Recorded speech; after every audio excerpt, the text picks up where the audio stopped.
Seni mengungguli orang lain. 10 cara untuk mengungguli siapapun. Pernahkah kamu berada dalam situasi di mana kamu ingin lebih unggul dari orang lain? Jika iya, maka ketahuilah kalau itu merupakan suatu hal yang normal. Kita semua pasti pernah mengalami momen di mana kita berharap agar kita bisa memengaruhi sebuah situasi, berbicara dengan lebih persuasif, atau membuat keputusan yang lebih baik. Kabar baiknya adalah, ada beberapa cara yang dapat kamu lakukan untuk membantumu dalam mencapai hal-hal tersebut. Nah, perlu diingat bahwa teknik-teknik yang akan admin bagikan berikut ini tidak dimaksudkan untuk memanipulasi orang lain, tetapi ini tentang meningkatkan kemampuanmu untuk mengatasi rintangan dan tantangan hidup dengan lebih efektif. Dengan menggunakan trik-trik berikut ini ke dalam keseharianmu, kamu bisa menjadi lebih unggul dalam berbagai situasi. Nomor 1, tentukan timing yang tepat untuk melakukan hal-hal tertentu. Mengetahui kapan saat yang tepat untuk berbicara, diam, atau bertindak merupakan kunci untuk mendapatkan hasil yang kamu inginkan. Ini merupakan keterampilan penting yang dapat memengaruhi kemampuanmu untuk mengarahkan pembicaraan, bernegosiasi dengan lebih efektif, dan mengambil keputusan yang rasional. Baik kamu sedang menunggu saat yang tepat untuk menyampaikan opinimu atau sedang menanti momen yang tepat untuk mengutarakan kekhawatiranmu, memahami ritme dari sebuah situasi dapat membuat perbedaan yang besar. Dengan memilih timing yang tepat untuk melakukan hal-hal tertentu, kamu bisa memastikan bahwa ide, saran, atau pendapatmu memiliki dampak yang paling besar. Selain itu, kamu juga dapat menavigasi percakapanmu dengan lebih taktis. Nomor 2, ajukan pertanyaan terbuka kepada lawan bicaramu. Kekuatan dari pertanyaan terbuka terletak pada kemampuannya untuk meminta pihak yang lain memberikan penjelasan yang detail. Tipe pertanyaan ini membutuhkan tanggapan yang lebih panjang, lebih dari sekedar jawaban iya atau tidak. Ini mendorong orang lain untuk mengutarakan isi pikiran dan perasaan mereka dengan lebih komprehensif. Ketika kamu mengajukan pertanyaan terbuka, kamu tidak hanya menunjukkan ketertarikanmu, tetapi kamu juga membangun percakapan yang lebih mendalam dan memperoleh pemahaman yang lebih rinci tentang sudut pandang lawan bicaramu. Dengan mendorong orang lain untuk memberikan jawaban yang detail, kamu dapat memperoleh informasi penting dan mengidentifikasi peluang-peluang potensial. Teknik yang satu ini sangat berguna dalam aktivitas berjualan, negosiasi, dan dalam segala situasi di mana mengumpulkan informasi dan membangun hubungan sangat diperlukan untuk meraih kesuksesan. Nomor 3, berpikirlah sebelum kamu berbicara. Mengambil waktu sejenak untuk berpikir sebelum kamu membuka mulut dapat membuat kata-kata yang kamu ucapkan lebih berdampak. Jawaban yang diberikan secara tergesa-gesa pada umumnya kurang berkualitas dan kurang efektif, sementara tanggapan yang dipikirkan dengan matang dan penuh pertimbangan biasanya lebih bermutu serta lebih berbobot. Dengan diam sejenak dan memilih kata-katamu dengan hati-hati, kamu dapat menyampaikan pendapat atau ide-idemu dengan lebih jelas dan persuasif. Teknik yang satu ini sangat bermanfaat dalam aktivitas negosiasi, debat, dan diskusi, di mana setiap kata-kata yang diucapkan sangatlah penting. Memberikan respons yang dipertimbangkan, serta disusun dengan baik, dapat membuatmu terkesan sebagai pembicara yang terhormat. Melakukan ini dapat membantumu untuk secara halus membujuk orang lain dan menuntun pembicaraan ke arah yang menguntungkan bagimu. Nomor 4, berikan pujian kepada lawan bicaramu. Memberikan pujian kepada orang lain adalah cara yang efektif untuk membuat mereka lebih reseptif terhadap ide-ide dan sudut pandangmu. Dengan melakukan hal-hal seperti mengakui atau memuji usaha orang lain, kamu menciptakan lingkungan yang lebih mendukung dan lebih memotivasi. Orang-orang secara alami merespons pengakuan dan pujian dengan positif, dan ini membuat mereka cenderung lebih terbuka. Baik untuk mengelola sebuah tim atau untuk menjaga hubungan personal, melakukan hal-hal tersebut dapat membuat orang lain lebih bersedia untuk menerima saran dan sugestimu.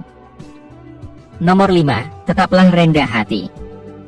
Ya, bersikap percaya diri itu memanglah penting, Tetapi, perlu diingat kalau bersikap rendah hati juga sama pentingnya.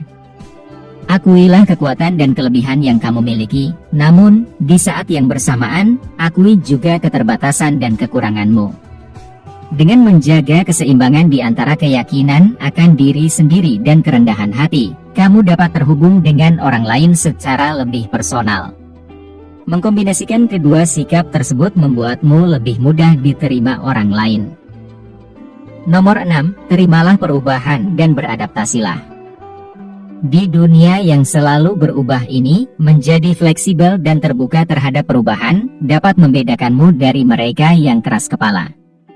Adaptabilitas memungkinkanmu untuk menavigasi situasi dan tantangan dengan lebih efektif. Baik itu dalam negosiasi perjanjian bisnis yang kompleks atau memengaruhi keputusan dalam rumah tangga, kemampuan beradaptasimu dapat meyakinkan orang lain untuk lebih menerima ide dan solusi yang kamu sarankan. Nomor 7, gunakan pendekatan win-win solution. Daripada melihat interaksi manusia sebagai kompetisi olahraga di mana keuntungan satu pihak adalah kerugian pihak yang lain, kamu harus berusaha untuk mencari solusi yang mampu menguntungkan semua pihak yang terlibat. Untuk melakukan itu, dibutuhkan upaya kompromi dan saling bekerja sama. Dengan membuat keputusan yang saling menguntungkan kedua belah pihak, kamu membentuk reputasi sebagai pribadi yang adil dan kolaboratif.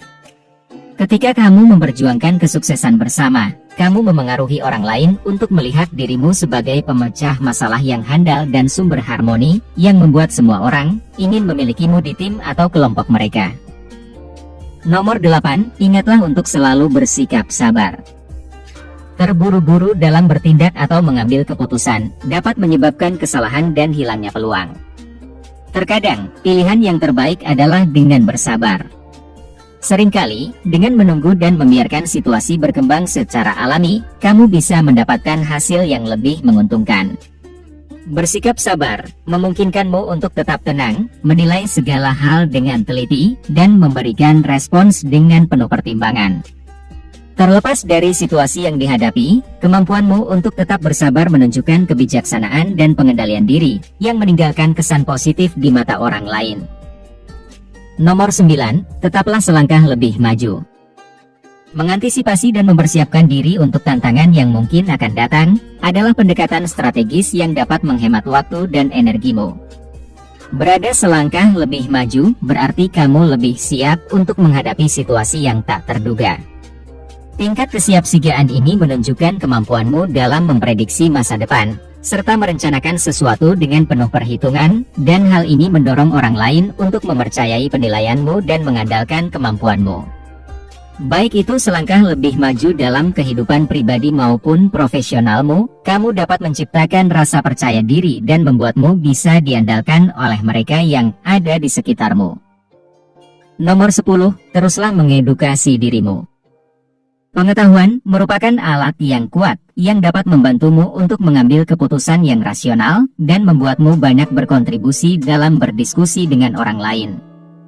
Dengan terus-menerus mempelajari hal-hal baru, pemahamanmu tentang berbagai topik menjadi semakin luas, dan kredibilitasmu menjadi lebih kuat. Baik kamu memiliki keahlian yang mendalam di subjek tertentu atau selalu memperoleh informasi yang baru, pengetahuanmu menjadi aset yang dihormati oleh sesamamu, dan mereka akan meminta petunjuk darimu. Ilmu yang luas dapat membantumu untuk menonjol secara pribadi dan profesional, yang menjadikanmu sebagai sumber daya yang berharga bagi orang lain. Tips-tips yang sudah admin sebutkan merupakan alat serbaguna praktis yang dapat kamu gunakan untuk menghadapi berbagai situasi dengan kebijaksanaan. Dengan menggunakan strategi-strategi ini secara etis dan pertimbangan, kamu bisa memengaruhi hampir semua orang yang kamu temui dalam beragam keadaan. Sekali lagi, harus ditegaskan bahwa teknik-teknik ini bukanlah tentang manipulasi, melainkan ini tentang meningkatkan kemampuanmu untuk meraih kesuksesan, dengan tetap menjaga integritas dan rasa hormat kepada orang lain. Jika kamu menikmati konten seperti ini, tekan tombol suka dan bagikan dengan teman-temanmu agar kami dapat terus membuat video seperti ini. Untuk lebih banyak video seperti demikian, tekan tombol subscribe dan ingat untuk mengaktifkan tombol pemberitahuan postingan. Pastikan juga untuk menonton video kami yang lainnya. Terima kasih telah menonton.